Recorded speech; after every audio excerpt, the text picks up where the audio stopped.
আচ্ছা, আপনাদের কার কার মনে আছে শীতকালে দুপুরবেলায় উঠোনে পাটি বিছিয়ে রোদ পোহাতে পোহাতে লাল শাক দিয়ে ভাত মেখে খাওয়ার কথা? যখনই এই খাবারটা রান্না করে খাই তখনই যেন ছোটবেলায় ফিরে যাই। কিন্তু বিদেশের মাটিতে কোথায় পাবো এই লাল শাক সব সময়? তাই আজকে বানিয়ে নিচ্ছি বিটরুট ভাজি। প্রথম দেখাতে মনে হতে পারে লাল শাক, খেতে কিন্তু বেশ দারুণ আর রান্নাটাও খুব সহজ। আর এই বিটরুটে কি পরিমাণ পুষ্টিগুণ আছে সেটা না হয় আমি নাই বলি। রান্নার জন্য 4 টেবিল চামচের মতো তেল দিয়ে এর মধ্যে দিয়ে দিয়েছি পেঁয়াজ কুচি, সাথে দিয়েছি 2 টেবিল চামচ পরিমাণ রসুন কুচি। তারপর এগুলিকে নেড়েচেড়ে ভালোভাবে ভেজে নিতে হবে ব্রাউন কালার হওয়া পর্যন্ত। যখনই পেঁয়াজটা বাদামি কালার হয়ে আসবে সে পর্যায়ে দিয়ে দিচ্ছি 5-6টি কাঁচামরিচ মাঝখান দিয়ে কেটে, হাফ চা চামচ পরিমাণ পাঁচফোড়নের গুঁড়া। তবে এটা অপশনাল, আমার কাছে মনে হয় পাঁচফোড়নটা দিলে খুব সুন্দর একটি ঘ্রাণ আসে, আপনারা না চাইলে স্কিপ করতে পারেন।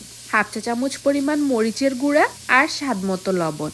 ব্যাস এটুকুই মশলা, আর কিছু দিতে হবে না। তবে চেষ্টা করবেন এ ভাজিতে একটু বেশি ঝাল ব্যবহার করা, কারণ বিটরুটটা একটু মিষ্টি মিষ্টি হয় আর এর একটা গন্ধ আছে যেটা অনেকে সহ্য নাও হতে পারে, তাই ঝাল ব্যবহার করলে সেই গন্ধটা বোঝা যায় না।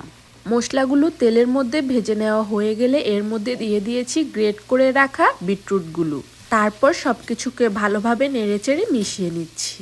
তারপর ঢাকনা দিয়ে 5 মিনিটের মতো রান্না করে নিয়েছি মিডিয়াম হিটে। ঢাকনা সরিয়ে নেওয়ার পর দেখতে পেয়েছেন কি পরিমাণ পানি বের হয়েছে। এবার এই পানিগুলোকে শুকিয়ে নিতে হবে। পানিটা শুকাতে শুকাতে বিটরুটটাও কিন্তু ভালোভাবে সিদ্ধ হয়ে যাবে।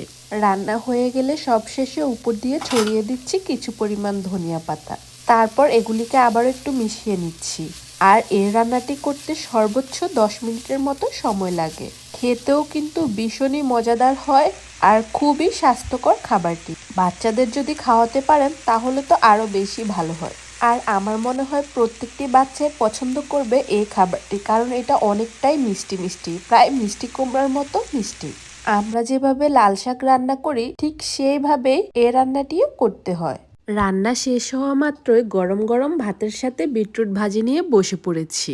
এই খাবারটি হলে আমার আর কোনো কিছুর দরকার পড়ে না। তো আপনাদের কাছে রেসিপিটি কেমন লেগেছে আমাকে অবশ্যই জানাবেন। ভালো লাগলে লাইক, কমেন্ট, শেয়ার করে পাশে থাকবেন এরকম আরো মজার মজার রেসিপি পেতে।